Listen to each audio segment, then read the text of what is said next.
വോട്ടിങ്ങിൽ അനീഷ് തന്നെയാണ് മുമ്പിൽ. പക്ഷേ അനീഷിന് തൊട്ട് പിറകിൽ 1%-2% വ്യത്യാസത്തിൽ അനുമോൾ തൊട്ട പിറകുന്നുണ്ട്. ഏത് നിമിഷവും അനുമോൾ മുന്നിലേക്ക് വരാം എന്ന പ്രതീതിയാണ്. പക്ഷേ വേറൊരു കാര്യം, 3-ാം സ്ഥാനത്ത് നിന്ന് ഷാനവാസ് 4-ാം സ്ഥാനത്തേക്ക് പോയിട്ടുണ്ട്.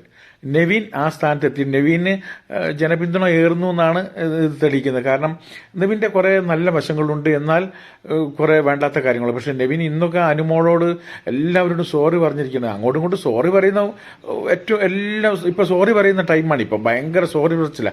ഇതുവരെ അടിയും പിടി ഉണ്ടാക്കിയിട്ട് പിന്നെ ആദിലെ പുറത്തു പോയല്ലോ. ഇനി ഒരാൾ കൂടി ഇന്നോ മിഡിൽ വീക്ക് എവിക്ഷന് പുറത്തു പോകും. അത് നെവിനായിരുന്നായിരുന്നു ധാരണ. പക്ഷേ നെവിൻ ഇന്ന് 3-ാം സ്ഥാനത്തേക്ക് വന്നിട്ടുണ്ട്. ഷാനവാസ് 4-ാം സ്ഥാനത്തേക്ക് പോയി. എല്ലാവരും അങ്ങോട്ടും ഇങ്ങോട്ടും എന്താ പറയുക, കുറ്റം പറയാമെന്നല്ലാണ്ട് ഒരാളെക്കുറിച്ച് ഒരാൾ നല്ലത് പറയുന്നില്ല. പുതിയ അപ്ഡേറ്റുമായി ഉടനെ വരാം. അതുവരെ സബ്സ്ക്രൈബ് ചെയ്ത് കാത്തിരുന്നോളൂ.